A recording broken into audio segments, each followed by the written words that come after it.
All right, well, we're really excited to be here today. My name is Jessica Cabeen, and I have the honor of being an NAESP Middle Level Fellow. And I currently serve in Austin, Minnesota. Pre-recording, we let Katie know that is the international home of spam. So we were talking a little bit about that, but really excited to be here and just really excited to have an opportunity to meet with Todd and Katie and talk all things middle level.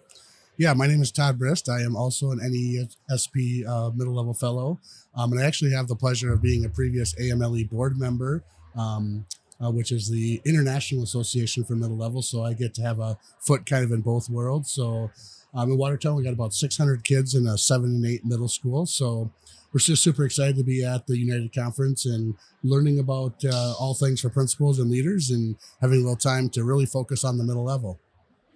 Okay, and I'm Katie Powell. I'm Director for Middle Level Programs for the Association for Middle Level Education. I've had the privilege of working with Todd many times in the past, including very recently in San Diego and New Orleans for our Institutes for Middle Level Leadership. And we have been absolutely grateful for the opportunity to hang out with principals here at the United Conference this week. So, Katie, I'm going to ask just a quick question because I'm intrigued. What are your thoughts about coming to Principal United and being in a space with middle level leaders? Like, what are your initial thoughts about attending this conference? It's fantastic. Principals have carried such a heavy load, not just the nature of their job in general, but especially the last few school years. We know how difficult it's been for a number of reasons. And principals are in a fairly lonely job in a lot of ways. If they have a tough day and want to vent to someone, they might really trust other members of their staff, but at the end of the day, that's someone on their staff. So finding community with other school leaders who know the world they're living, who know those days, is critically important for them to do their jobs well and have their own buckets filled, to feel celebrated for the work that they do, but then especially for the opportunity to focus on the unique needs of middle grade students, whether they're in a K-8, a 7-12, regardless of what school structure they're in, to get to specifically speak to that world at an event like this is just a tremendous opportunity. And I hope it's been an opportunity for principals in both organizations to find that collegial support. I often joke that if you feel like an island, it's time to find your archipelago. So hopefully they found their archipelago this week. Oh, that's wonderful. I think what's super neat is in talking with Gracie Branch from NAESP and Stephanie Simpson from AMLE, bringing the two organizations together is a great idea because the Elementary Principal Association is focused on that leadership and growing the leadership capacity. And AMLE has all that expertise on middle level education and the content knowledge, if you will. And I've often said that the principals are the linchpin to change in our schools.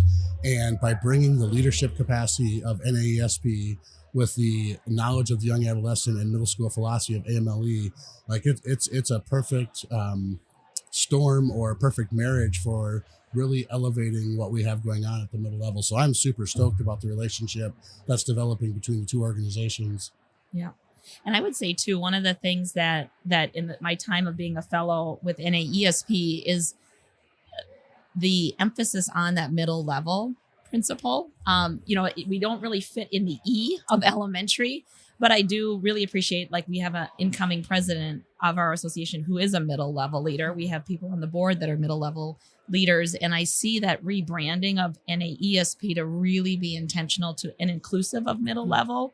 I may be a little biased here, but I love NAESP. I love the connections, the community, and middle level is always a little bit more unique. It is. It really is. And I've really been grateful for this organization to really embrace the middle level leaders and really try to make this more inclusive. And so I'm excited to see continued rebranding of the national organization to really be intentional about that middle level, including even sessions, workshops, and things that we're doing within the organization. So, Katie, I want to go back to you again.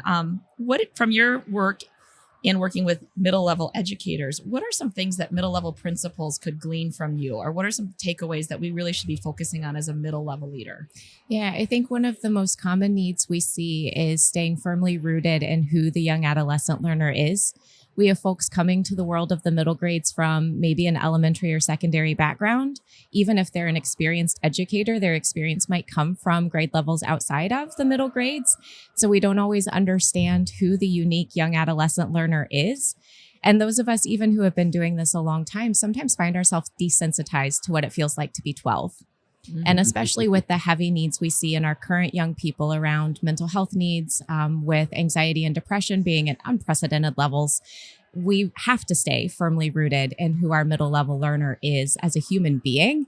It's, the concept of Maslow, that if we're not paying attention to the human being experience, then our students are not likely to learn from us, to feel safe in our schools, to build authentic relationship, to follow our behavior plans, whatever. So knowing who our students are and building authentic relationship with them is critically important. Thinking about principals preparing for the start of this upcoming school year, I think that's conversation that's going to need to be had essentially at every staff meeting, to have a moment to remind ourselves, who are our kids, what are they experiencing, and staying sensitive to that, so that educators can be showing up with the relationship foot forward that students will need to be able to function healthily in their schools. Yeah, I want to circle back to your comment before about the importance of what NAESP is doing. Like, even talked about at our opening session from our association president, of focusing, it's a pre-8 organization, and there's a very intentional, I like the word intentional, focus on the middle level at the conference and from NAESP and what they're doing. And I appreciate that. And Jess and I had a chance yesterday to bring together the fellows from the SSP with the ESP. We did a session called Middle Level United. And I think it's important, whether you work with K-8 school, whether you're a K-12 school, whether you're a traditional middle level school, we just know that sometimes that middle level group is a little bit different. So obviously, if you're working in a middle school, a junior high, something like that, like the middle level group is the perfect place for you. And joining our middle level meetups is a great place to be. But even if you're a K-8 principal or a K-12 principal, being involved with the middle level principals is a great spot to go. If for nothing else, to just get some ideas and take some of that burden off of the challenges that it takes, because those of us in this room know how different the middle level student is. And when you're running a K-8 building or a K-12 building, that can be a difficult development span to negotiate. So relying on groups like NAESP's middle level fellows is a great idea, because you can get that help and support you need without having to go out and do it all on your own. Yeah. And I'm just so grateful to hear from your perspective, Katie, and your organization about the importance of relationships. Because I feel like in our masterminds or our meetups that we have, that is a focus, is how do we connect with our kids? How do we continue to lift them up? And then how do we support each other in that work too? And I think being on that island, like if you're in a more rural area, you might be the only middle school principal in your district.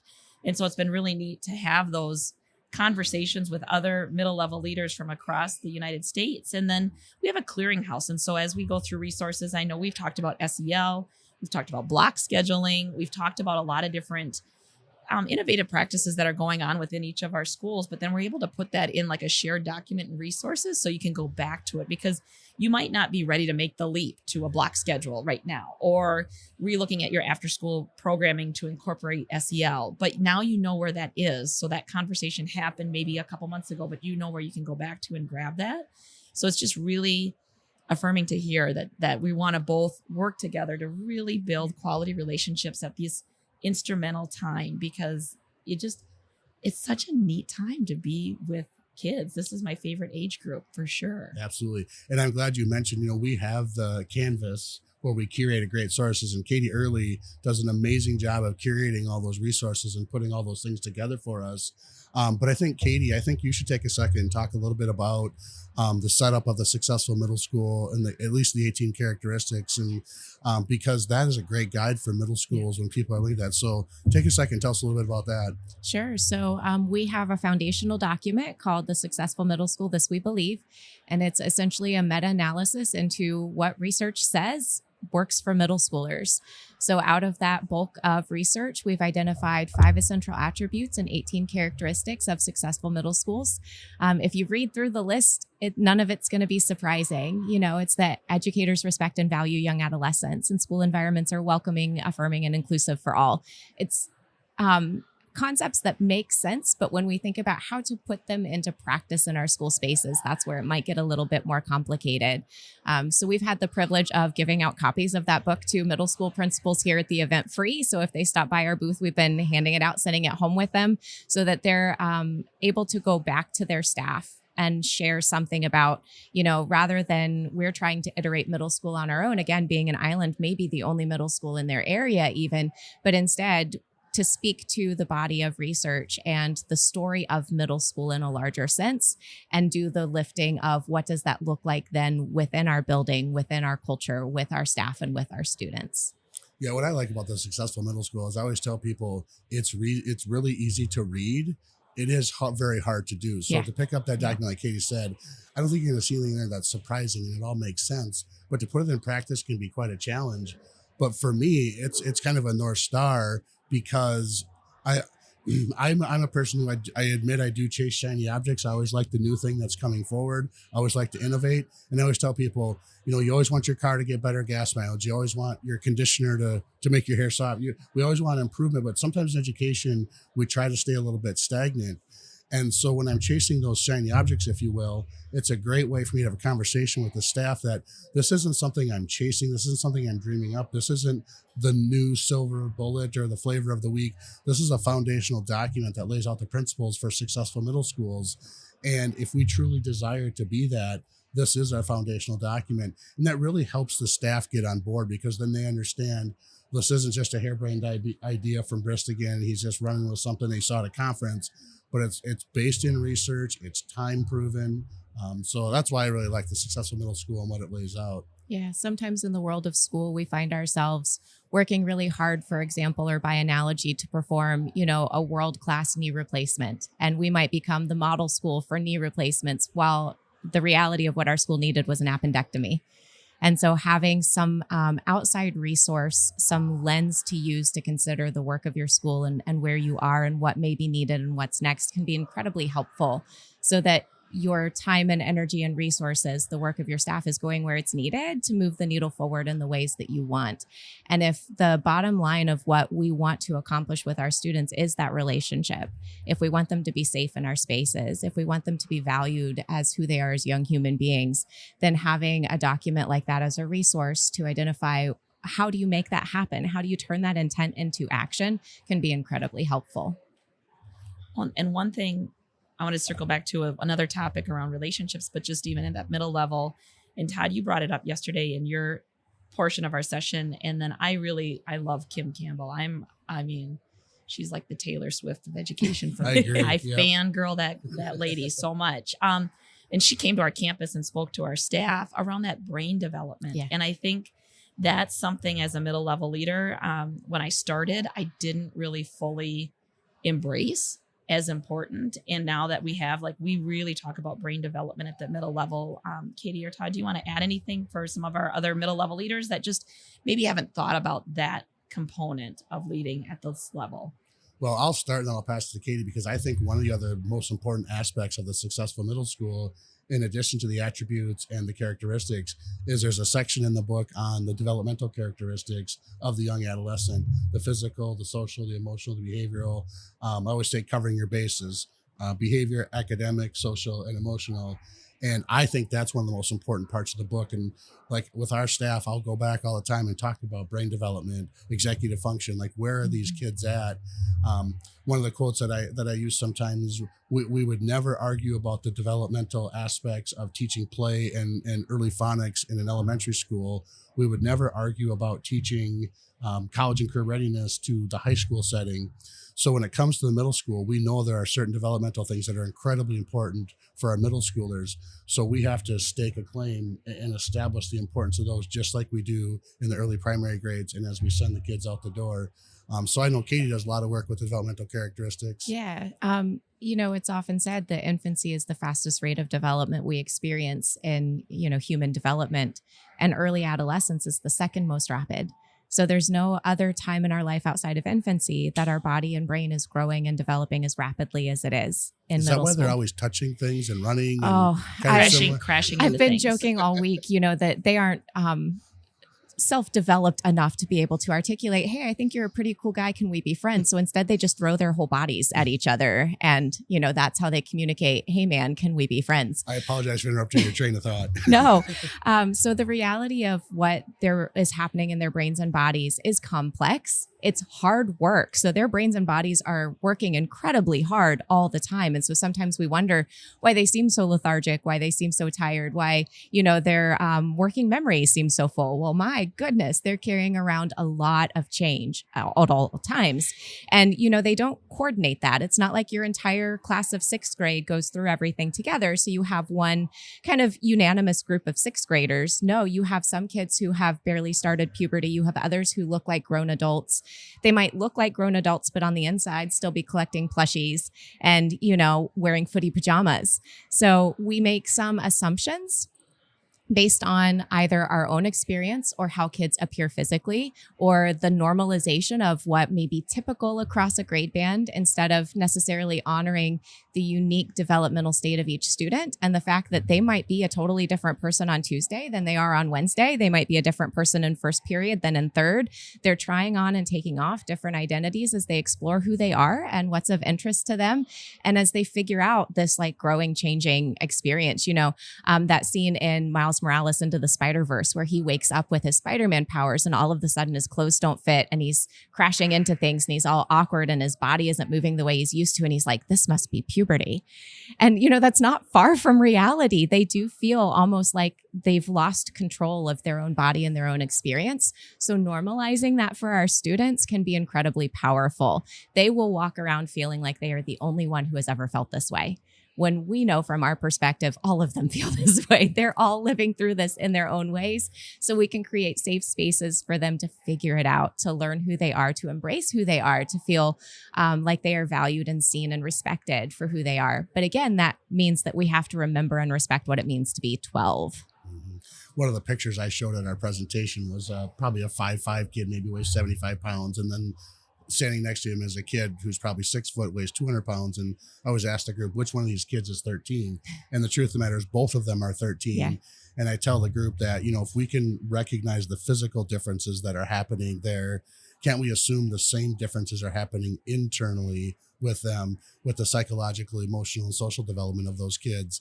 And I think it does make for a stark contrast. And Jess, I know you've had kind of a cool educational journey.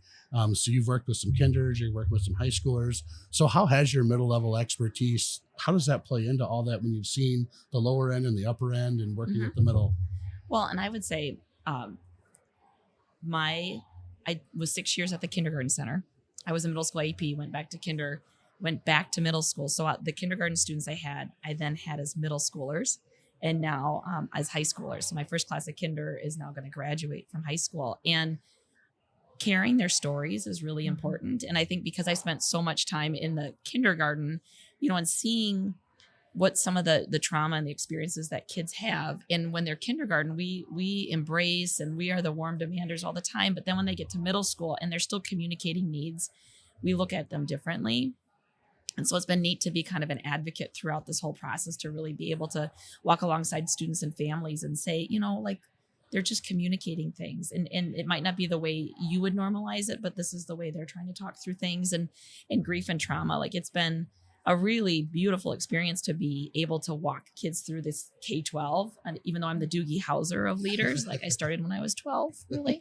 But it's been really neat. But I really do ground myself in that middle level as I'm transitioning to high school. It's really like building relationships with kids and being goofy and awkward. And they love that. They really do enjoy just being you. So if you're a new school leader, you're new to middle school, what I would really challenge you to do is just be authentic. Yes. Please do not try to be the person that came before you or the person you read about in a book, because middle schoolers will sniff you out quickly. Mm-hmm. They will. So I would say just be yourself, be vulnerable, make mistakes, be goofy, have fun, connect with kids, and continue to really build that developmental understanding of them, because they will hold on to that. And I love that now that I'm at the high school, kids remember their middle school teachers. Oh, yeah. They really do. And it might have been just this little incremental activity or interaction that you had with them on a Tuesday in November, but they're graduating high school and remembering that connection. That's one of my favorite things about you, Jess, is that your ability to tell the stories of your kids. I don't know if Jess will appreciate that, but you can find her out on TikTok and some other social media platforms. And you exemplify that ability to build those relationships with those kids. And I know that that's the key to your success. And I appreciate your guys' advice for the importance of building relationships, because that's the foundation on everything else that we have to do with our kids that are out there. Yeah. Asking questions. That's been the best part. Curious. Yeah. It's just like, okay, so why did we throw the banana across the cafeteria? Because you might assume the answer, but until you ask the question, you don't actually know.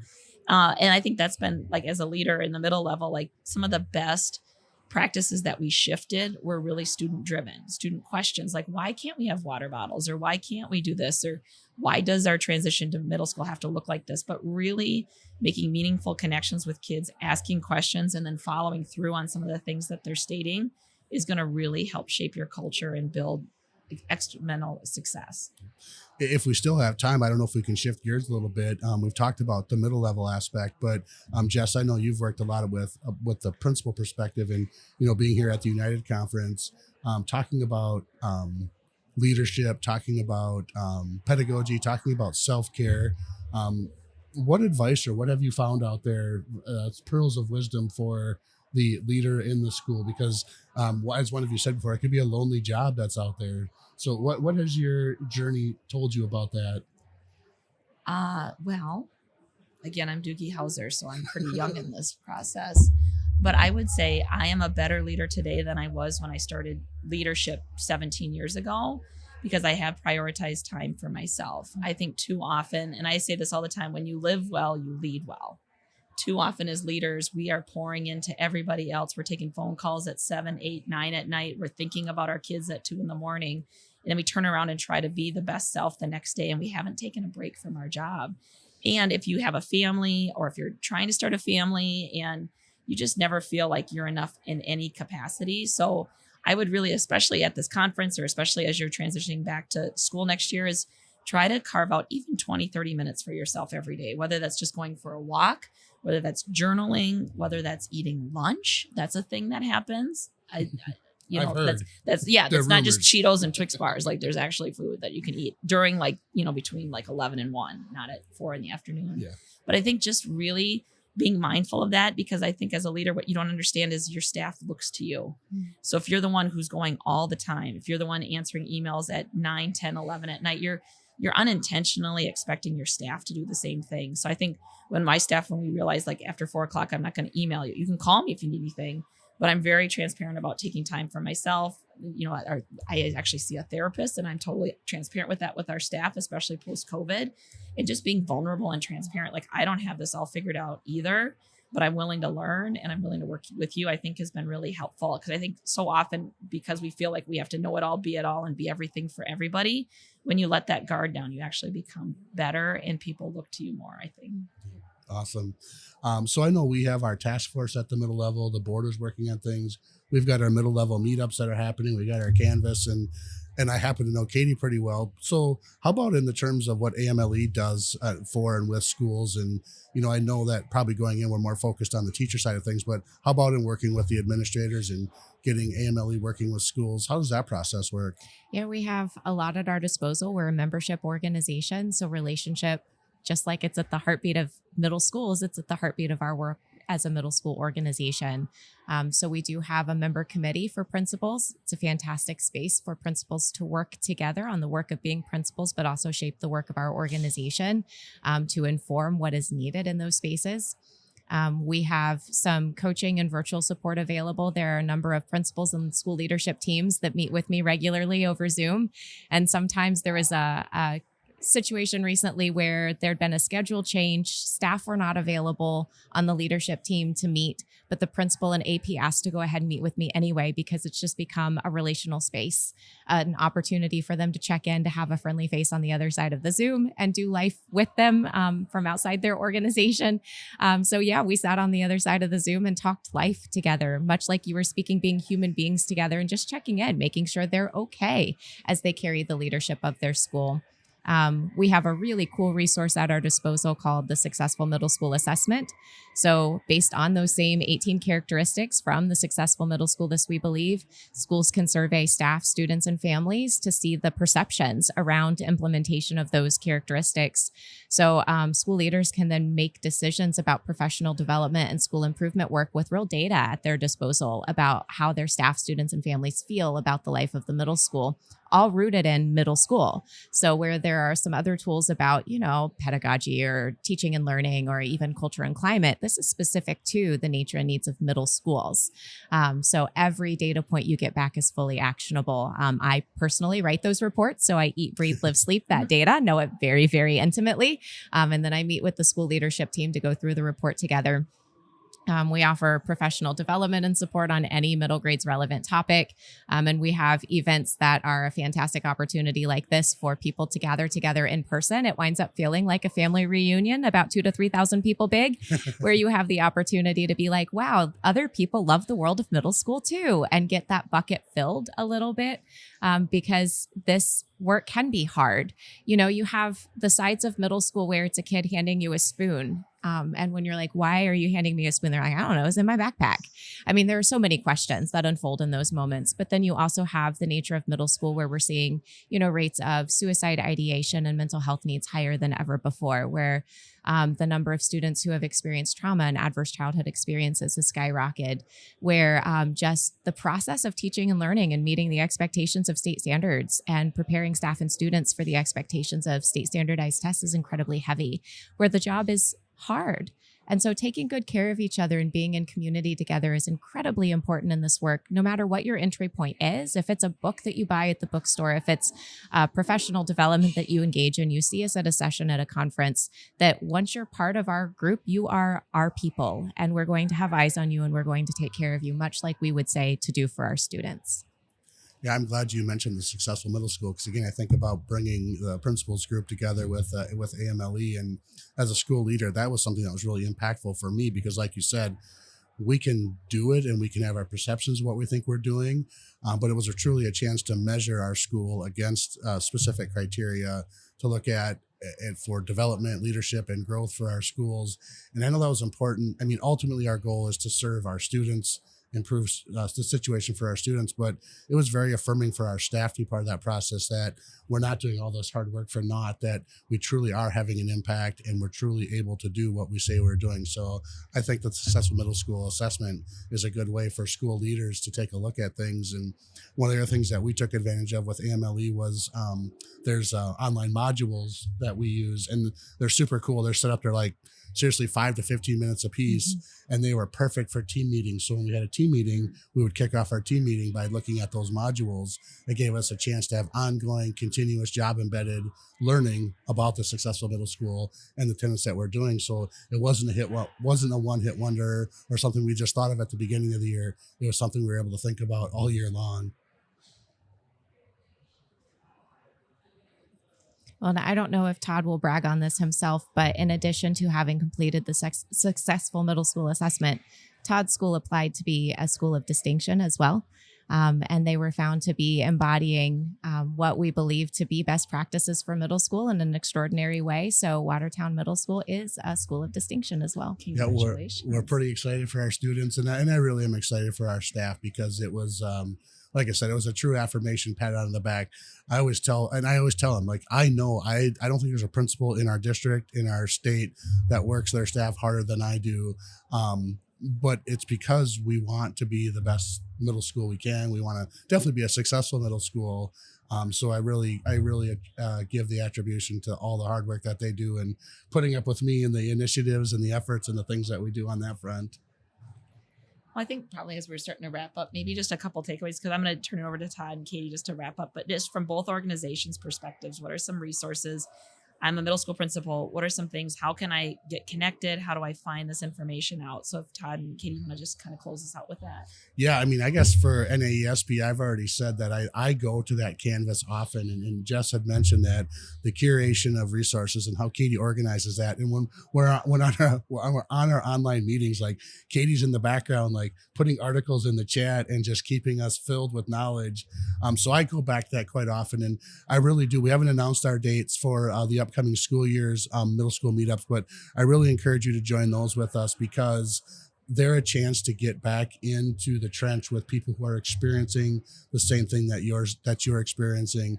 And if nothing else, again, it's affirmation that we're all in the same battle together.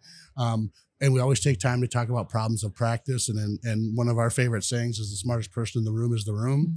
And you get a chance to pick the brains of leaders from around the country who are experiencing the same things that you're experiencing. And then in terms of AMLE, like I am always in the articles and the resources on the AMLE website. I'm fortunate enough to do some adjunct work for college, and I'll pull articles in for that all the time. The articles, again, are great for a team meeting or for a staff meeting. And then I guess the last shameless plug that I'll put in is I don't know that you'll ever find a time where all middle level educators get together. And educational conferences are good. And it's what I like about the United, because it's all principals here. But there is a conference, the annual conference for middle level educators by middle level educators of middle level educators. And it sometimes does stink when you go to other conferences and it's this blanket elementary, this blanket high school. So the annual conference, which, do you know the location of that, Katie? It happens to also be in Nashville. We'll be at the Gaylord November 7th through 9th. So we're really excited about that opportunity. We are running a discount code for people who are here at United. So if they swing by the booth to see me, I'd be able to hook them up with that information. But we also, in addition to events, thinking about other entry points, what you spoke to, Todd, about what you have through NAESP is community. You have an opportunity to gather through those meetups with other principals, and we know how critically important that is. So when we think about the opportunity for community through the Association for Middle Level Education, if folks go on our website, amle.org, and look under our membership tab, one of the new things we are providing is a more focused membership free for both new teachers or new to middle grades teachers. So if you have members of your staff who maybe are new or new to the world of middle school, we will provide free membership that gives them free access to our research journals as well, and connects them with a mentor through our organization. So again, they have someone who is not in their school, not in their district. If they need to vent and be as transparent and sincere as they need to be about how life is going, they have someone outside of that experience who is well-versed in the world of middle school, who can provide some mentorship around being a middle school educator. We also have memberships available for full schools, and it's extremely affordable. It's $249.99 to get your entire school set up with membership. So it's very affordable. And then if you check out our Successful Middle School tab, we have a bunch of free resources. So if you're looking to orient your school around what it means to be a middle school, or you're in one of those, say, K-8 or pre-K-8 structures, and you're trying to identify what does the middle grades look like within our larger school, because we know they're different, even if they're under the name elementary, that something is unique about kids in that stage of development. Surprise, surprise. So, those resources will help you identify the middle grades experience within your school structure, regardless of what grade band or school name you find yourself under. Well, thank you, everybody, for your time. It was really great connecting and having conversations really specific to middle school. And Todd, it's been great working with you. And Katie, I'm just really excited for the partnership we have with NAESP and just fantastic, continuing to build and grow. So thank you, guys.